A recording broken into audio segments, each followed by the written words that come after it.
আচ্ছা, আপনাকে যদি নর্মালি কেউ জিজ্ঞেস করে যে হিজড়ে কত প্রকারের হয়, তাহলে আপনি আমার হয়তো ভাববেন যে হিজড়ে আবার কত প্রকারের হয়।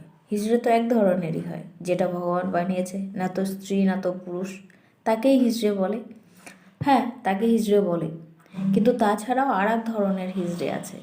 সেই হিজড়েটা হচ্ছে জেনারেলি পুরুষ মানুষ।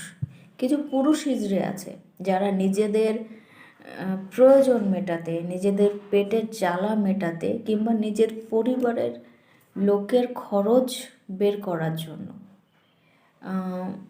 কোনো মেয়েকে টার্গেট করে, সেই মেয়েটার সঙ্গে প্রেমের নাটক করে, ভালোবাসার অভিনয় করে। আর যখন সেই মেয়েটা সম্পূর্ণরূপে তার উপরে ভরসা করে, বিশ্বাস করে, তখন মেয়েটা তার জন্য সব কিছু করতে রাজি হয়ে যায়। আর সেই সুযোগটাকে কাজে লাগিয়ে সেই পুরুষ সেই মেয়েটার কাছ থেকে তার সম্বল বলতে যা থাকে, একটা মেয়ের তো সম্বল বলতে খুব বেশি থাকে না, সামথিং কিছুই থাকে, কিন্তু সেই মেয়েটার জন্য সেটা অনেক দামি হয়। হয়তো তার মায়ের সোনাদানা, কিংবা তার মায়ের লাস্ট দেওয়া কোনো স্মৃতি, কোনো ছোট্ট একটা কানের দুল, কিংবা তার কাছে সঞ্চয় করা কিছু টাকা।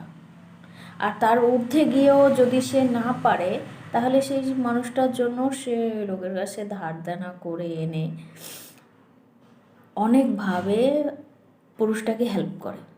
যে সে বিপদে পড়েছে, সে তার লাইফ পার্টনার, কিংবা সে তাকে ভালোবাসে, সে তাকে বিশ্বাস করে, তার কর্তব্য ভেবে সেই মেয়েটা তাকে সাহায্য করে সব কিছু দিয়ে। আর যখন সে সাহায্য করলো, আর সেই সাহায্য নিয়ে সেই পুরুষটা সেই মেয়েটাকে ঠকিয়ে চলে গেল, এই যে পুরুষগুলো, একেও বলা হয় হিজড়ে। যে পুরুষ মানুষ হওয়ার পরেও, সুস্থ সবল থাকার পরেও, একটা মেয়ে মানুষের ঘাড়ে বন্দুক রেখে নিজের পেটের জ্বালা, নিজের পরিবারের প্রয়োজন মেটানো এগুলো করে, এগুলোকেও এক ধরনের হিজড়ে বলে। তো এই হিজড়ে যদি তোমাদের কোনো মেয়েদের পাল্লায় পড়ে থাকে, তো সেই হিজড়েদের উপরে রাগ করো না, আমি একটা সাজেশন দিচ্ছি, সেটা করো।